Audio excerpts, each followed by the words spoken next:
I'll try to talk to Restream about it. And maybe tomorrow I'll do that. And one of the 8,000 things I have to do tomorrow. Oh, shit. What am I doing? Let's go to Maine. Hello, everyone. I guess could have actually showed you my big bald head. We could have gone from there.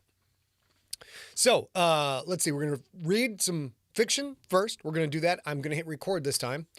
And then we are going to do a tiny bit of bookkeeping, housekeeping, I think it's called. And then we're going to bring in our special guest. All right, ladies and gentlemen, here we go. We've already lost people on Twitch, probably as they can't hear. It's craziness. Lots of problems. Lots of problems.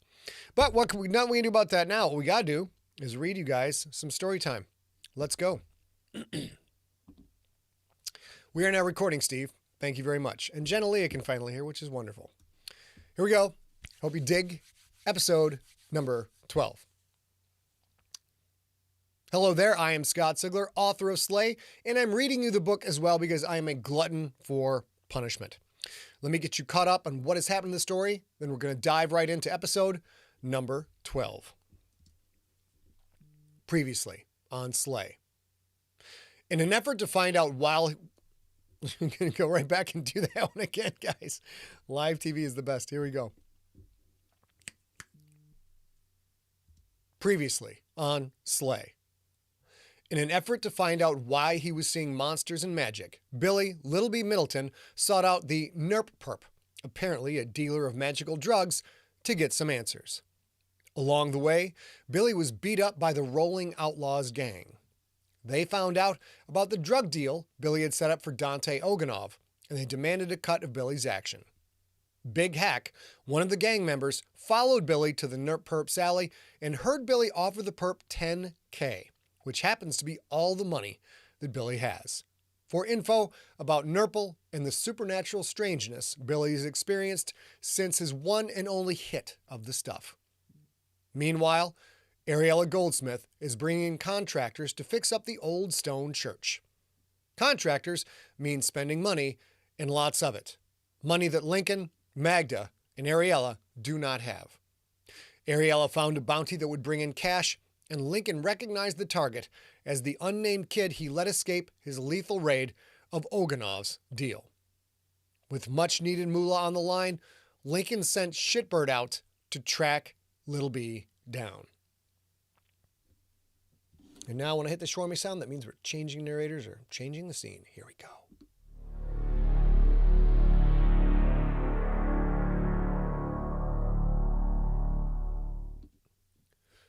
Billy fell face first into a pile of trash bags. One of them split, smearing something across his cheek. Rotten tomato, maybe? You stay down there, Lil B, Big Hack said. In the trash, where you belong. Billy coughed, rubbed his throat as he sat up. His face hurt. His head hurt. Everything hurt. Big Hack pointed at the Nerp Perp. And you, Cheech and Chong, you stay put until we get to know each other a little better. You got it? The Nerp Perp nodded. I got it, man. Far out, man. Satisfied, Big Hack turned back to Billy. If you got 10 G's, then Butch needs his cut, Big Hack said. So cough it up. Billy had been willing to give up that money if the perp would tell him what the hell was going on. Billy still needed to know, but getting out of the alley without another beatdown was a far more pressing matter. He could fast talk Big Hack. Billy just had to stay cool and use the one weapon he'd been born with, his mouth. Now, I don't got it on me. Billy patted his front pockets. You know how this neighborhood is. I'm little. I get scared easy. I got it stashed away. At your grandma's? Billy let out a dismissive hiss. Tss, grandma's? You know she cleans, right? All the time. Probably got OCD. Sometimes she counts the grains of sand in an hourglass. No joke. Straight talk, Big Hack. I couldn't hide nothing in her place. Nothing. No. It's somewhere safe. Big Hack glanced at the perp, then back to Billy. And you was talking all kinds of monsters and shit, Hack said. What's that all about, Lil B? You tripping right now? As big and mean as Big Hack looked, and he was big and mean, there was fear in his face. Billy vaguely recalled that Hack didn't like horror movies, and he thought ghosts were real. Billy might have mocked that belief once, but not anymore. "It's this drug called Nurple," Billy said. "I had to take it during that deal. I didn't want to take it. I had to take it. You know me, Big Hack. I never take anything, right? It makes you see monsters, like real-life monsters. The two I saw wore tracksuits, crazy shit. And then there's all these magic signs, and BK takes it raw in his flame broiler, and there's this mailbox, and man, shut up, man." The perp hissed those words out more than he spoke them. Behind his wire-rimmed glasses, his eyes were wide with urgency. Was he afraid Butch might want in on this back alley bodega? Well, that was his problem. "You shut up," Billy said. "I didn't ask for any of this crazy shit. I'm seeing ogres and goblins and magic graffiti, and I messed up doing that deal. Okay? I messed up. Big Hack, I am telling you there is this magic drug called Nurple, like a purple Nurple, which is a drink. I know it sounds disgusting, man. I wouldn't drink it. And this guy here, he's the Nurp perp, and he deals it. The drug, not the drink. And Dante, that's the goblin that set up the coke deal, only I didn't know he was a goblin when he called. I mean, he didn't call. Joe did. You remember Joe from back in school? Joe called me to set up the deal, and I shouldn't have done it. The drug game ain't my business, Big Hack. You feel me?" Big Hack stared down. "Goblins," he said. "Ogres. Magic. Drugs have fucked you up, Lil B." Hack didn't believe his own tough words. "Magic is everywhere." Billy pointed out the alley. "And that talking mailbox with the fat lips, did you see that mailbox out there?" Big Hack's expression hardened. If monsters were a maybe for him, a talking mailbox was a firm no way that put him back on familiar ground. "You stop running your mouth, Lil B. Your verbal diarrhea won't work on me." Billy's head hammered, and this thug wanted to try and drop four-syllable words. "Verbal diarrhea? You big dumb bitch! You can't even spell Big Hack's foot snapped out quick, slammed into the side of Billy's head, knocking him back down to the garbage. Billy's face landed on something greasy. Chicken guts, maybe? The world whirled around him as he teetered on unconsciousness.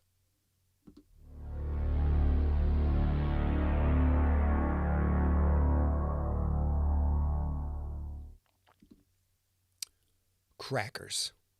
Crackers. Fucking crackers. Shitbird had to find that man. She didn't know what a bag was exactly, but she knew that 2 bags was more than 1, and 2 meant Lincoln had so many crackers. Shitbird sailed over the Russian restaurant. The place smelled good. Shitbird wondered what might be in that dumpster behind it. Maybe crackers. Maybe not. Probably not. But maybe some meat. A half-rotted mouse, maybe, all aged up and just right for swallowing. If she saw the man that Lincoln was hunting, she would recognize him. The sketch had been close enough that she remembered that man from the warehouse. She'd gotten crackers for that work, and those had been some delicious crackers. If she didn't see the man directly, she might be able to sense him. She could do that after she laid eyes on someone. Not all the time, though. I mean, if it worked all the time, she wondered how many crackers she might get to eat. So many. Shitbird sensed nothing from the restaurant. She dove down, did a flyby past the front windows. She passed by them in a blur, saw everything inside. 8 men, 4 women, 2 children, and 1 baby sitting at the tables. 2 food bringer people walking around. A woman standing at the counter. None of those people were the one that Lincoln wanted. Maybe the man was in there, maybe not. Shitbird could always come back. The smart play, the cracker play, was to hit the other locations. There was much that Shitbird did not know. She was aware of that. But one thing she did know was that people in that big book that smelled like crackers made from dried out humans were people that other people wanted to find. Not just Lincoln, but lots of other people. People that Lincoln called bounty hunters.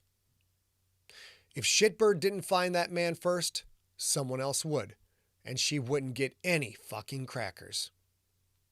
She shot upward, banking right and tucking her wings to thud past a pigeon. Pigeons were so stupid, she hated them, and soared above the buildings.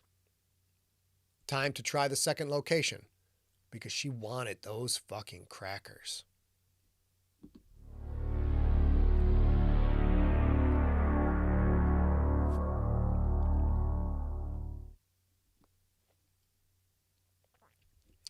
It was cold as hell out, but Lincoln didn't mind. It was nice to ride in weather like this, to feel the chill air against his face. No one yelling at him out here. No new house guest angling to take over his life. No old roomie pissed at him for just trying to get by. He could sense Shitbird flying high above. Too far away to see, but Lincoln's minor threadwork connected him to the crow, made a slight buzzing pressure in his head that pointed towards Shitbird like a compass needle pointing north. Lincoln wished he had enough weaver talent to cast a crow's eye spell, but that was beyond his abilities, and he wasn't about to let a freelancer get anywhere near Shitbird's aura. His Verge TS motorcycle whirled softly as Lincoln turned onto 4th Street. That was one of the places in Baphomet's big binder of bounties, 4th and Belmont. The crow hadn't lingered around long inside the Russian restaurant. Maybe the kid was in there and Shitbird had missed him. Lincoln knew he might have to circle back and go into the restaurant himself, but for now, he'd rely on the crow's abilities until that option was exhausted. This was a crappy part of town. Did the kid live around here? Looked like the morning shifts were arriving at the various businesses, and a few bundled up people walked dogs for a pre-dawn pee. The neighborhood was waking up. Some, though, had probably been there all night, like that bag lady pushing the shopping cart, or the 2 tough-looking guys leaning against a Chrysler 300 in the parking lot of a 7-Eleven. Oh, hey, a donut shop with a magic sign that read "Soul Holes by the Baker's Dozen." Lincoln hadn't had a soul hole in a long while. Maybe he could stop by afterward and get some. Magda loved those. Maybe, but after he dealt with the kid. What a dilemma that kid had turned out to be. A $50,000 bounty was good money. And yet, the kid seemed okay. Caught up in the drug game maybe, but from his scent, he had never done anything violent and definitely had never killed anyone. Maybe the kid was all mixed up. Maybe he needed money, just like Lincoln did. In the old days, when Lincoln had been with the Bastion, he would have never come after a person who didn't smell of wickedness. In the Maxims, you protected people like that. You didn't hunt them down and put their severed noggin in a rune box so you could get paid. Up ahead, walking on the sidewalk to the left, 2 women caught Lincoln's eye. Partially due to their fine posteriors,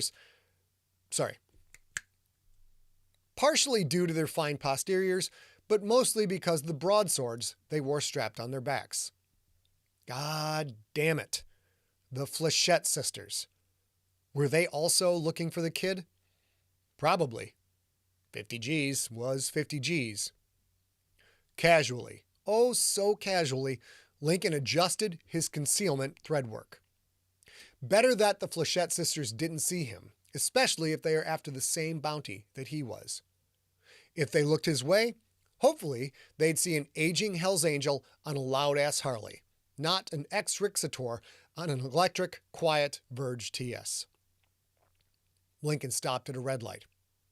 He watched the Flechette sisters for a few seconds, and then he looked around. He spotted a man walking a big black dog. Something off about both of them. Lincoln focused his energy on seeing through possible concealment, And sure enough, the reality became visible. The man wore 6-shooters on his thighs, and the dog was actually a muscly lizard wearing a spiked collar, its nose to the ground, trying to pick up a scent. Lincoln didn't know that man, but he knew a bounty hunter when he saw one.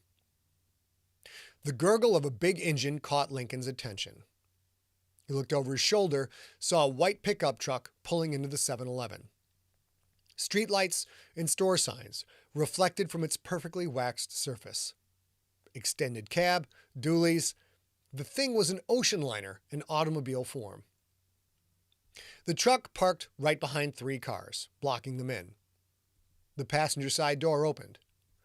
2 skinny men dressed in black trench coats slid out. Each carried what looked like an iPad or some kind of a tablet. They headed in different directions down the sidewalk, each stopping at the first person they saw. They showed that person the tablet, asked a question Lincoln could not hear. The people looked at the tablet, shook their heads, then moved on. The truck's driver's side door opened. A man stepped out. White cowboy hat, white cowboy boots, a white suit complete with a white vest and white bow tie, and the pinkish-brown extended face of a wild boar. Crap. It was Boss Hogg, one of the best bounty hunters around. Word was out about the kid and the 50 G's.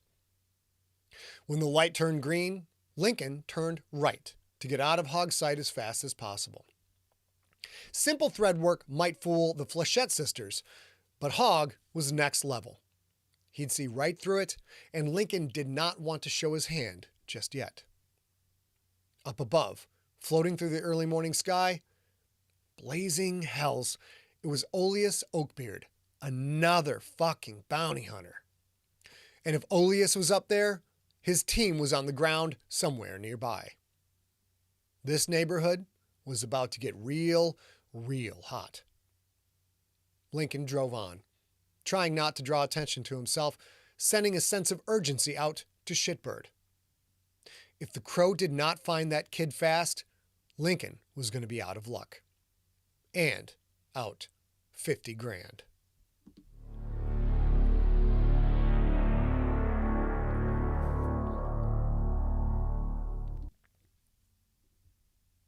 Head spinning, brain blazing with pain, jaw already aching, Billy sat up. My bad, he said. That one's on me, Big Hack. I admit it. I shouldn't have shot my mouth off like that. It's the stress talking. I'm so stressed.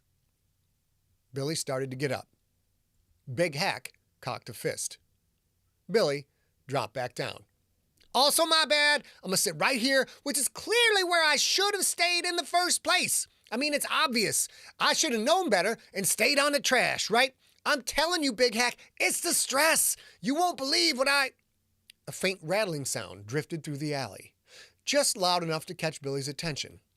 Like a baby's toy, but deeper, slower. A rattle, and with it, a moan. The fuck was that? Billy said. Jerboas, man, Perp said.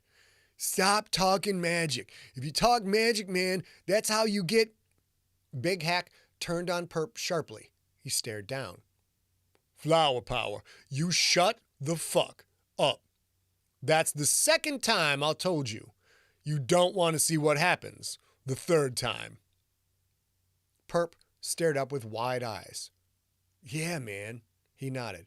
Okay, man. Billy heard the rattling moan again. Quieter, but somehow more disturbing. Perp looked up and around, his eyes wide with dread. Big Hack heard it too, and it scared him. Lil B, we've known each other a long time, he said. You really believe in all this magic stuff? Billy pointed out the alley. Out there is a talking mailbox. Big old blowjob lips. You think that's something I would make up? If I wanted to bullshit you, I wouldn't have come up with something that's believable? Why would I make up crazy shit like this, Big Hack? Another rattle came, hard and loud, so suddenly it made Billy and Big Hack twitch. You hear that? Big Hack looked around the alley. What the fuck was that? Not good, man, the perp said. Not good at all. A slice of darkness stretched up the alley wall as if a setting sun threw a lengthening shadow from some kind of animal. An animal with two huge, pointy ears. I tried to tell you, man, the perp said. Without warning, Big Hack launched a snap kick that caught the perp under the chin, rocking his head back. The perp sagged. I told you, hippie, that you didn't want a third. Hack's voice faded out as another rattle moan hit, much louder than the ones before. Billy saw more shadows slide up the wall, like the shadows of two weirdly shaped rabbits. No, 3, no, 4. Bummer, man, the perp said. Here come the Jerboas. That is episode number 12 of Slay. I hope you enjoyed it, and I hope you come back for episode number 13. Have a good one. Now I've stopped recording. I still don't have a good tag. I don't have a good sign-off tagline. I need a good sign-off tagline. You know, like, that's the end of the chapter, and go sniff your grandma's underwear. Something like that, but not quite as disgusting, I think. Okay. All right, guys. I hope everybody enjoyed that. That's, I'm finally starting to get into Billy's voice, and that's pretty fun. Babe, come on up. Okay, ladies and gentlemen, let me get my headphones back on. We've got a surprise coming up for you, but first of all, you know what? We finally got the website launched on April 1st, 2023, Sigler Ascension Day. We are launching a bunch of new stuff. We can't tell you what it is. We want it to be a surprise. We haven't had new merch in a long time while we worked on this website, but we got it now. And if you text SigText to 855-955-5095, or you're already signed up for that, you're going to get a coupon for 10% off when that stuff comes out. And the same thing, of course, goes for the newsletter. We'll send out the newsletter too. You subscribe at scottsigler.com/newsletter. We don't always send out the same stuff with the two. The text stream, the SMS alerts are more like, hey, there's an episode coming up. Hey, we're going to be live tonight. Hey, here's a new t-shirt. Simple stuff like that. Newsletter's more thorough, covers all the news that's fit to print, but you still get 10% because that's the way we are. And no, you can't double them up. What's wrong with you? You get that 10%. I got to put food on the table, you guys. I got to put freaking food on the table. And now, ladies and gentlemen, wait, oh shit. Hold on. I know what I need to do here. Let's get her thing done there, and then we're going to go. And now, ladies and gentlemen and junkies of all ages, for those of you watching at home and those of you gathered around the ring right now, we have a special guest hailing from New York State on the east coast of the United States of America. He and Ariel Girl go way back. Ladies and gentlemen, coming in standing at 6'1", 195 pounds or thereabouts, I haven't measured him, it's A's brother. It is Jude Stanton. What's up, y'all? What's going on? All right, let's switch over to A-cam. Now we're gonna get this dialed in. Oh, I can turn off the vibration. In front of you. Yeah, that mic's on. Do you need your computer, babe? I thought it. Okay, hold on. I don't need my iPad. And okay, now it's off. Let's get this off here. Party off. Party on, Garth. I have to do this shit. There it is. Boom. Minus. That's right here. One more thing. Minus. Great. Okay, ladies and gentlemen, if you are a fan of Siglerism, you may be familiar with this young lady right here. Her name is a real girl herself. That's my big Charlie Brown head. A.B. Sigler, and A.B. Sigler has been part of Siglerism almost as long as Siglerism's been around. She only missed like by the first year or so, something like I that. got to scoot over a tiny bit. I got to scoot over a tiny bit. We're going to share a mic. Should I be headphoned? Yeah, baby, you should be headphone. We can only headphone too. And I did not headphone for Jude. That's okay. Can you scooch in a little bit more, Jude? First of all, I don't want to spill my coffee on the floor of the sunlit bunker. so this studio is not. Can pull this over a little bit, and we'll try and just lean into her mic when you want to talk. Yeah, All we're right, both about gonna that I lean in. will. Perfect. So Can you turn my headphones on? yes, ma'am. Of course. Your headphones should be on. Can you hear now, babe? I cannot. Oh crap! Talk to the people for a second. Okay, so you guys, my brother came out a couple of weeks ago to visit. As you guys know, my folks live up north. There we go, up a little bit north of Look at us. Lauren's comment. And then, hi, fam, I miss you too. And then my sister-in-law came out last Friday and spent a long weekend. And Jude is actually headed home tonight. So we thought, well, it's perfect timing. It's on the way to the airport. We would have him on the show. So how was your trip?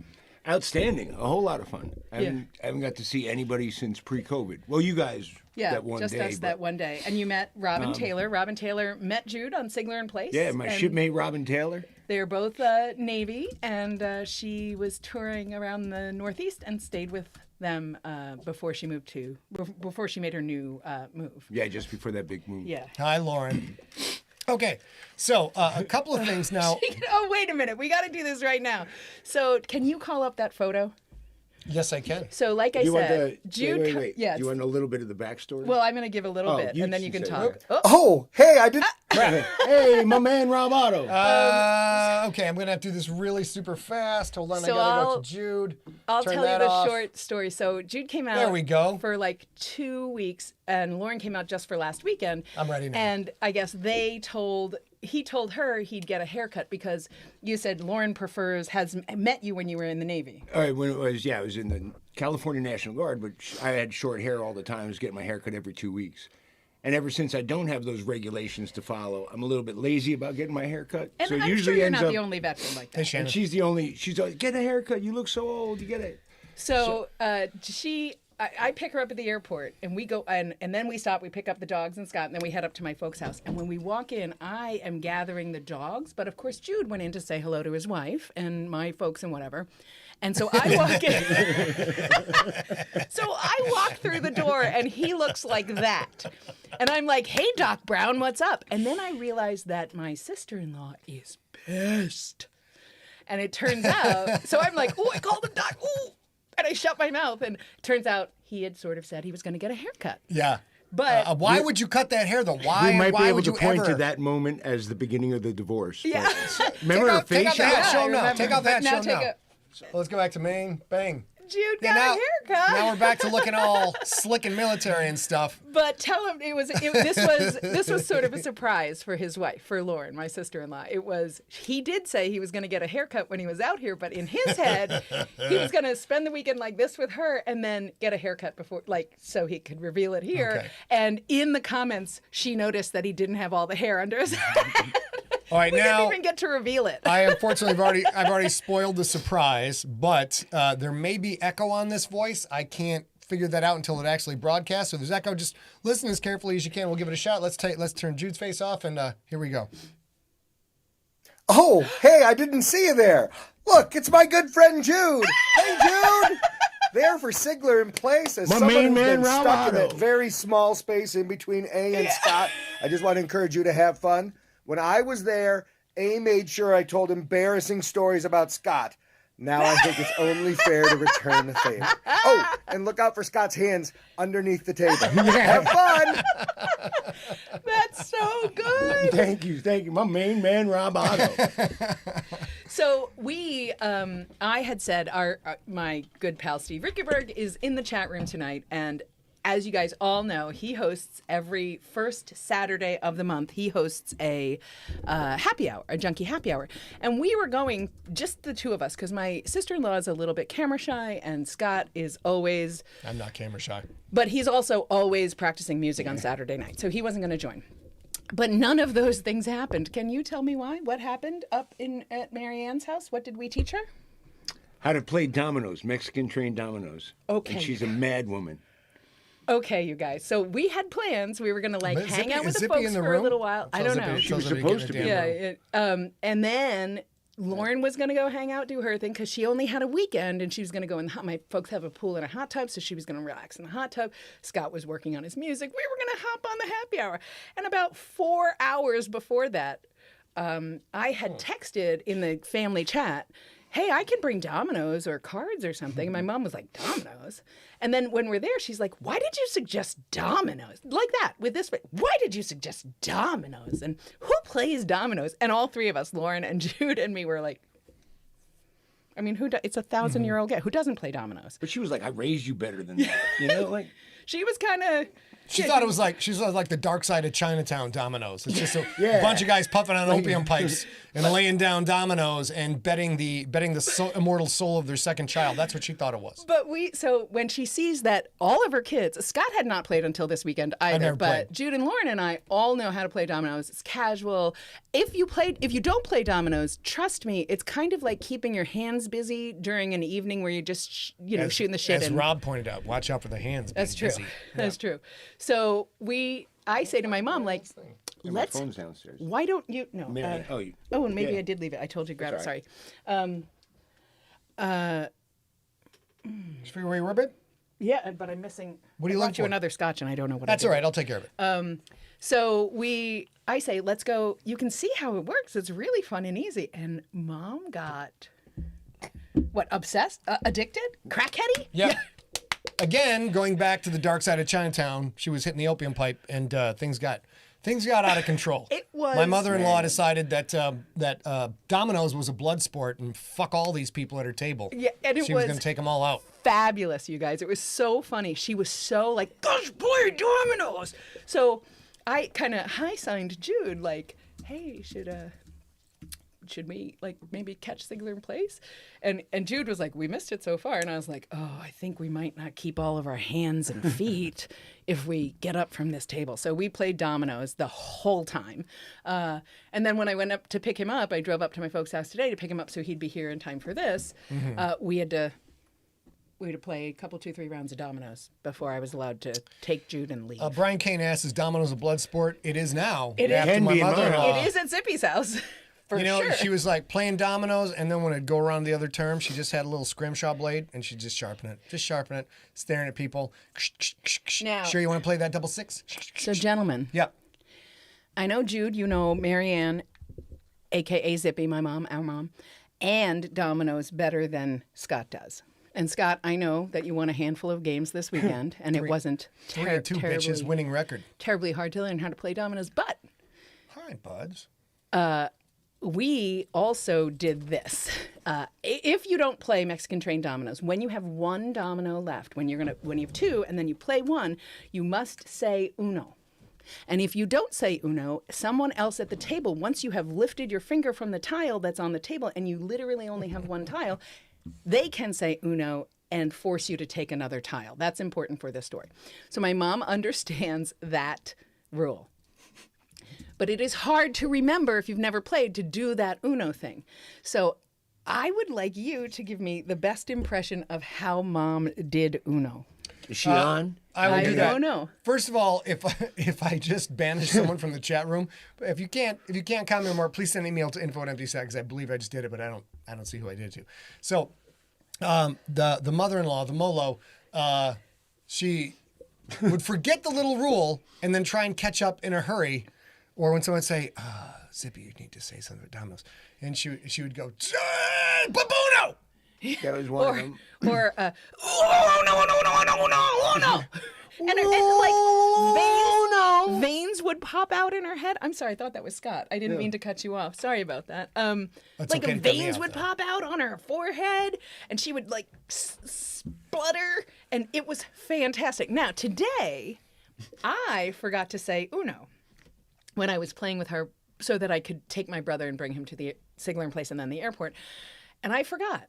And she noticed. And it was just the two of us playing. And here's what she did. I believe you forgot to say uno. So when she's calling uno on me, making me, like, which is a win for calm. her, she's totally calm. When she says it, it's the end of the universe as we know it. Uno! Uno! It was All right. fantastic. Great. Now, Tiny Bear. we must have at least one embarrassing childhood story about A. Because that's Okay. what Rob asked for. And Fair. Rob is a very, very wise man. So, So let's see. do you think of anything, Jude? So I like the one in the Grove following the pickup truck. Fair. I've actually told this story from my perspective, but like ages ago, but you tell it from yours. So our grandfather used to have a fruit stand in Naples, Florida, and he would go and pick the oranges and the grapefruits on his own. And there, and especially it was great when I'd go with him because I could climb the tree higher than he could and stuff. But they also drove so slow through the Grove, I could, sitting in the back of the pickup truck with all the citrus fruit, hop off, let go of the pickup truck, run after it, grab the pickup truck gate, hop back on, and then hop back in the truck. My sister, not so well. No, not as athletic. And Grandpa used to buy me cowboy boots every summer when I went there, and they got U boots too. So I can now picture if anybody watches Young Sheldon when he's walking in shorts with my little sister running with them boots and then just falling and going, ah! Yeah. And falling. And they stopped the truck. I mean, They did, but I here fell today, but- face first into the ground because I forgot to put my hands out. Because I was so focused on keeping my hands this way to grab onto the tailgate that I didn't shift them to protect myself when I fell. So I just fell like Superman. Baby, I've heard of a lot of very unathletic things in my life, but falling down and forgetting to put your hands out might be right at the top. When I first got out here to San Diego with the I'm Navy, so glad you're telling this story. I bought a bike, a mountain bike, Yep. right? And I wanted... And a computer, I remember. Well, remember, yeah, because I drove up and down the Strand with the computer, 8 pounds of the laptop back then, or 16 pounds. It was a ThinkPad back 97. But your first husband had a bike. Mm-hmm. I got my bike. I was riding a lot. I'd I take had a the bike, coaster yeah. up to you, and you bought the bike because we Yeah. both had bikes. Yeah. So they decide they're going to take the coaster all the way down to San Diego. We'll ride over. We'll go to Coronado and bike around and come back. And we get off the ferry to Coronado. We coast down to the first stop sign. I'm so embarrassed. My dear sister comes to a stop and then doesn't extend a leg or anything and just falls over sideways. I totally did. I leaned into you. I fell over sideways to you. I totally did. Because it had, they say you never forget how to ride a bike. Not That's true. a lie. Yeah. You do, or maybe you know how to ride once you learn, but you forget that you have to put your feet down at a stop. Or at least I did. Dawn Shipley in the chat room backs you up. She says, fell the other day in the snow and didn't put my hands out to protect myself. Not unusual. No, Dawn, it's fucking unusual. It's unusual. Tory Pond likes my t-shirt. Yeah, of course. So, yeah. in case you guys The are gangster, you new sons of enough, bitches. this T-shirt was designed by Tori's husband, Scott, as a Scooch up a little bit more. yeah, a little bit. You've got room. There we Yeah, go. there now, we go. now the Now melody we will go. hear your lovely Now voice. you're like the normal. Hi. Greetings. Let's focus. Let's focus. And I can see better. Yeah. Let's see what happens if I do this. Oh, wait. That's main. What if I do this? I like this. That's actually a little bit better. There Yeah. we go. That's a little bit better. Trying to look at myself in profile. He's like, I'm a good-looking motherfucker. Yeah. No. So let me see. I can think of a handful of childhood things. One of my earliest memories. We have spoken plainly about this on this show, in fact.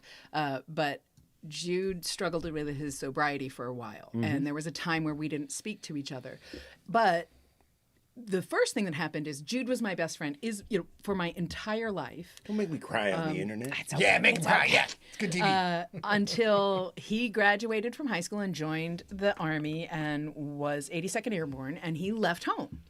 And then, of course, you grow up, and he Real struggled quick, if with- you guys can see what's going on in the chat room right up here. Marianne Rudelsky Oh, wants to she's play there. dominoes. Dominoes.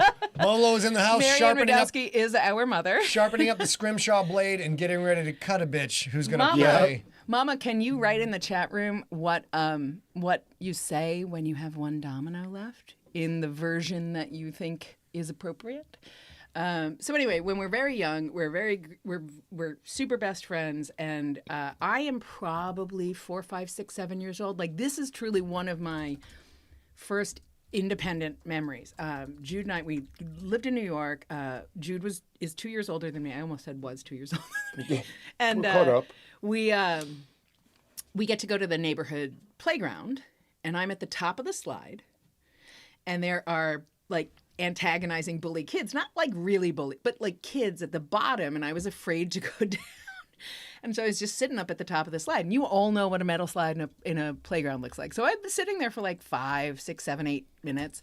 And Jude notices and comes over and like fucking bulldozes, like, you will not hurt my baby sister. And I don't think you called me baby sis then, though. Probably not. But he cleared it, and I drunk got to in go high school. out.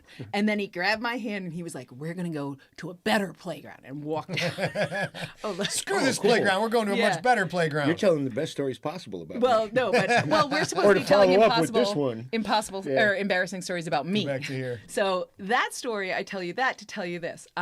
So Jude joins. He's airborne. He's 82nd Airborne when I'm in high school, and he's impressive. He's impressive. It's an impressive thing to teenagers, to everybody, if you jump out of airplanes for a living. So he comes back to town for leave or something, and I am in high school, and I'm a senior, and I am the biggest nerd you ever met. I know you know this because you still know me. You know that I'm a nerd. That said, I'm the biggest square that has ever lived, and I am at my one and only high school house party where the rich parents went out of town for the weekend and the rich kid threw a rich party and everybody got invited.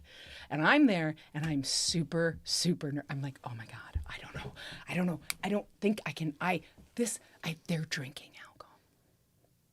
Because I didn't drink till, I was such a square, right? They're drinking alcohol. I feel really uncomfortable. I'm trying to round up my friends because I don't want them to get in trouble when I hear, baby sis, where is my baby sis? And he's there on leave and at the same house party, the coolest motherfucker in the room. He's always been the coolest motherfucker in any room. And literally, I hear my brother's voice screaming, where is my baby sis? And I'm like, oh my God, I'm in so much trouble. Actually, I think that was just before I went in the Army. Oh, was it? Because I was back in New Rochelle for Okay, whatever, fair. 6, I wasn't 8 sure. months or Yeah, I something. wasn't Yeah. where I was. But regardless, I was nervous that I was about to get in trouble. Here, I'll do this. Because Jude caught me at a party where people were drinking beer, which I was not doing. Miscreant. Ne'er do well. What turns out to happen is he still to this day calls me baby sis because of that night. I'm mortified, and he is the belle of the fucking ball. He's the coolest dude there. He's telling stories. Mom says there's no Coors bottle. Fuck right, Mom. There is not. But yeah, so that's, let me see. I can't think of another like super embarrassing story. Do you want to, do you remember so everybody on Sigler and Place knows about the Steelers beer can? Yeah. I didn't tell the story that precedes that, the pink dress and all that. Iron City beer, right? Okay. Nana or Grandpa found the can that had the picture of the Pittsburgh Steelers on it. Okay. And I was sitting there on a Sunday trying to write down the players' names pre-internet. Like, this is 78, 79. I had a notebook with the names so I'm like, people on teams number too. 12, Terry Bradshaw, right on. My dear sister decides she's going to bake bread, because maybe that's what, you do on a Sunday. That's what 10-year-olds do. And then didn't really finish the bread. I do remember one round pan, the top was brown, but as you tilted it, a lot of stuff came out that was still liquid. Not only that, I made you the shittiest pizza on earth just an hour ago. Right? And then you went to church. Mm-hmm. You just baked all that crap and then left. Oops. Sorry, guys. Sorry, Rob. Mom Continue. must have been working on a Sunday. Because she came home to like that mess. Yep. And she didn't know what was going down. And she was mad at me, yelling at me. She stamped on my Pittsburgh Steelers can. I still have the dent in it. I have it in my collection at home. You still have it. I still have the can. Oh, absolutely. I was trying to find a can image to show, but can't do it. She comes home from like picking up a shift at the ER or whatever, or visiting nursing or whatever. Jude is minding his own business, like, cool, I have that. I'm writing all the things down. And I had to run all the way up to Blessed Sacrament to get you. And I, at the time, which will surprise some of you in the chat room, I loved going to church. It was so theatrical and so beautiful. And so I went to church by myself, which I can't even imagine that I would have done. But I did. And so I'm at church, like, I don't know, enjoying the sanctuary or something. And Jude, sweaty, disheveled, like runs and, Mom's on, she broke she stepped on my Steelers can. Mom is mad. And I think he's fucking with me. So he literally runs in and runs home because he doesn't want Mom to destroy any of his other shit. And she made me stop watching football. That's terrible. That's a sin. I can't believe you do that. And I can't believe you do that, Mary. Man, it's terrible. meander home because I think it's my big brother making fun, like setting me up. Dude, Mom was mad. Mad about smashing the can? No, mad because I left a whole big mess and then she had to come home and clean it all up. She just took it out on Jude. You got. To be honest, you guys sound like terrible children. We were terrible I'm not gonna lie, children. terrible children. Mom keeps reminding us of the story where we ate the macaroni off the art. That's true. But that's a you and me story. They wanted to hear terrible stories. But I'm telling you, I was kind of a square kid. Oop. That's phallic. I threw a magic marker at you and it hit your John Stamos picture out of the magazine. You ruined the And John they put a Stamos line picture. on John's neck, a green line. Oh my gosh. And man, there was hell to pay. You were mad. You have just revealed Blackie, oh man. I have carefully curated my childhood since it didn't exist online to say I was a giant Durrani. But I've never mentioned That's, that fans of Duran Duran, ladies and yeah. gentlemen. But I have never mentioned that the first person I was ever going to marry was John Stamos because he was Blackie on General Hospital. That's and it. There we go. That's my can. Hold on. Yep, there we go. So yeah, she was quite mad about that, and Thanks, Nelson. I can't think of really because I was so square. I can't think of things that more embarrassing stories. But I wish, we go. There we go. And now we go back to here and boom. Oh, now this one's super tiny. This is the magic cannon question. If any of you kids remember the good old days, the Pittsburgh Steelers winning all those titles, having more fans than Jack there you go. Lambert, John Stone. Trying to remember names now that. That's amazing. Kim You never- Hansen, you asked when I started drinking. I will say that I almost assuredly drank in high school, but I knew it was illegal, so it would have been like a Hey, a Kevin. for show kind of thing. And I didn't drink very much at all until I was almost 27. I mean, I did like drink, but I was so afraid of our biological dad is, I think today you would have called him a functioning alcoholic. Like he got up, he went to work, he did his thing, but it was hard to be his kid because he was managing all the things he was managing with beer with us or with gimlets with us. So it was a little bit hard to get my head around the fact that I didn't have to be like my dad in his relationship to alcohol. That wasn't necessary. So it took me a while. I won't say that I didn't, but I didn't routinely start drinking until I was probably 23, 24 or so. But absolutely probably had some alcohol in college and obviously went out on a 21st birthday night. And I stuff was like that. very studious in college. I did not partake of the devil's juice until I was graduated from college. That's I did not because- drink anything in college ever. Because his dad was the high school football coach. He That's can't high tell you school- any of that's those high school, stories. yeah. Yeah. But I am sure you drank The in high acorn school. didn't fall far from the tree. Yeah. And, they stationed me in Germany when I was 18. And I was Right. like, McDonald's, the movie theater. Like, I'm loving it. Meaning they had beer in the McDonald's. Everywhere. Yeah, beer everywhere. It was Germany. They had beer everywhere. That's great. At least they did then. Yeah. Let's see. Can Sure you they think still of do. any super embarrassing story? I can't even think. I was such a. I miss so much. I was so square. Yeah. Come on. Yeah. Rob Otto says So- he made up for it in college. We were a little when Hey, we moved Jack, from what's up, buddy? Andrea? when we moved from New York to Washington State was the first time we had to take a yellow school bus. True. I remember being very angry at the parents that had to drive around and wave to us while we're standing at the school bus. Well, I was trying to look real cool in front of all these new people. Junior in high school, it's true. my bugle boy pants. Oh boy. Oh, I will tell you this too. It's not exactly embarrassing, but or to me, Yo, Michael Grace, what up, Spearhead? but we spent, because of our age and the type of school, like the schools that we went to, because Jude was a swimmer in high school, and so he went to a school that had a good swim team. So we only spent 1 year. No. That was a Catholic school they wanted to send me to. So Was it Catholic? Is that why you went there? Yeah, no, I knew it was and then Salesian. I was thought you on went swim because of the team at swimming. Yeah, I didn't go for swimming. Why'd they No send one you was to a recruit- Catholic school? Because we're Catholic. We were raised Catholic. But why didn't they send me to a Catholic school? It didn't work on me. Because They weren't spending the money. they knew you were. It wasn't going to work out with you. They Yeah, were they were totally right. aware. So not for They were nothing. That definitely right. academically, Atheist that in was the my making. best year. So I did have maintained like close to a B average. All the rest of the time I was just crap. You So regardless, Jude and I only have one overlapping year of schooling together. High schooling together, junior high and high school. And it is his senior year and my sophomore year. And we're in Washington State in a little town called Vancouver, which is on the border with Oregon. And everybody hears Vancouver and thinks Canada, but this is teeny tiny town, especially in the 80s. We move. He is instantly the coolest person on campus because he's a New Yorker who's late. You can tell he's a laid back dude, right? You are good for my ego. But it's true. Like I don't even have. I have receipts. He becomes a school mascot whose name was Plainsman Pete. Looked like Daniel Crockett with the coonskin cap and everything. He is homecoming king. So, or were you prom king? I was prom king. You was prom king. So Mr. he's Vancouver Mom's calling. yeah. So I have receipts. He was super cool in high school. Here's an example. I may have told this on Sigler and Place. He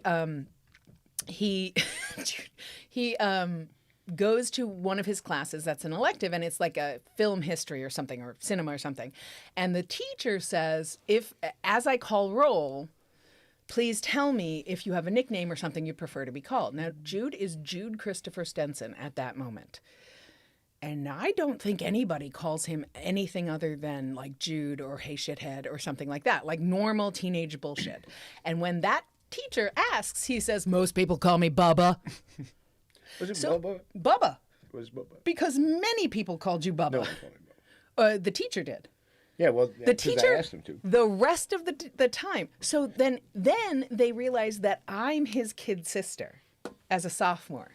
And they're like, oh yeah, Bubba's really cool. And I'm like, the fuck is Bubba? What is that? And then they expect me to be, which makes sense, right? Like the Stenson kids might be laid back and whatever, but I am neurotic and square. He's laid back is not a term I use often. To this describe minute, it. I am not laid back. My brother very laid is to this minute laid back. So he is legitimately the school mascot, That's what I was the thinking, right? prom king, all that, right? And I'm super square and awkward and zitty and everything else. And the one beautiful thing was every time it had to happen this way. And I can't tell you how it happened because I wasn't there for that. But I had protections that my nerd friends didn't have. I think because every time Jude was in a cool kids group who was like, look at those fucking nerds. He was like, one of those fucking nerds is my sister. Oh, I don't come remember on. it going down like that. But I can't tell you how it went down. But what I do know is like April Sunset had a lot more trouble in her sophomore year than I had. You went to school with a girl named April Sunset. Mm-hmm. Okay. Is she in porn now? No. No? No. That's She's too just the bad. most beautiful, Too bad. luminous human. Yeah. But I don't know what happened, but I know that people treated me, who was definitely in the nerd crowd, like a normal kid, not a nerd kid. And I think it was because they didn't want to get on his bad side, because he was the coolest thing in school. That's what I think. Embarrassing me. Very Now nice. all these random people call me Bubba for the first time in 37 years. Including your wife. She's like, Oh, wait, I will say I this didn't know your name was also. Bubba. Like, What I the hell will are you say talking this about? also, that one year that we had in school together, it was it's a high school, so it had like an interior courtyard. And inside it was called Evergreen High School. And inside the courtyard, there was a concrete bench that was a lowercase e. And that was only meant for the seniors to sit on. And once I had seen Jude there and gone over to talk to Jude and whatever, and I was clearly an underclassman. And somebody came over and was like, what are you doing here? And I was like, and I never sat on the E because I was only there as a sophomore and I follow the rules. So I never sat on the E, but I was standing by the E and somebody was like, what are you doing here? And I was like, I was just talking to my brother Jude, and I happened to say Jude's name. And they were like, oh, that's cool. So I should have sat on the E because I only spent that 1 year in that school. I thought you were going to talk about the time you said who you're walking with your boyfriend, and you're like, "Oh, Jude, you look nice today." That's a great story. This will finish up. Tell us the story. What was his name? I don't remember. You can give the punchline. Shane Beaver. And he's my, not even boyfriend, he's my homecoming, he's the first boy I ever kissed. And my homecoming date. And I'm super awkward because I want to hang out with him, but I don't really know what I want, kind of thing. And So he said, "Hey, Jude, you look very nice today." And I'm like, "Oh, I look like shit every other day," or something to that effect. And I respond, and he's the cool kid in school, right? I'm like, but what Shane does is like, oh, like he's a school mascot. I really don't remember it being like this. Well, of course, because I was invested in Shane, and you were just like, I suppose I look like shit every other day. But Here we I go. shouldn't tap. Yeah, you pick that up. so let's see. All right. I think we are all we're all under the protection of Bubba now. Outstanding. Yep. Hi, Jude, Tiny you Bear. you have to hold I don't this know. No, down. I will. Yep. She'll, yeah. Oh, she'll That'll right? go. That'll go the same way it went with Rob, where she was nice to him for the whole weekend, and then I said, "Can I get a photo?" Oh, Yeah, she see? barked at him. thank you. Squeaks has got to keep the house on lock, ladies and gentlemen. She doesn't screw around whatsoever. So, as you might imagine, it's 7 p.m. We're not going to stay on too late tonight because I want to spend the last little bit of time with Jude before he has to go to the airport that I can. Cool. Von Lowe says his siblings encourage the bullying. Oh, Yep. I'm sorry. You should have. I think- You should remember have told the- A to bully everybody. Remember the NFL blanket with the names? And if we laid under that and yelled, "I'm protected," Oh yeah, no, and the we rainbow. could wail Both. on each other. They've heard this, Oh the my protected goodness. story.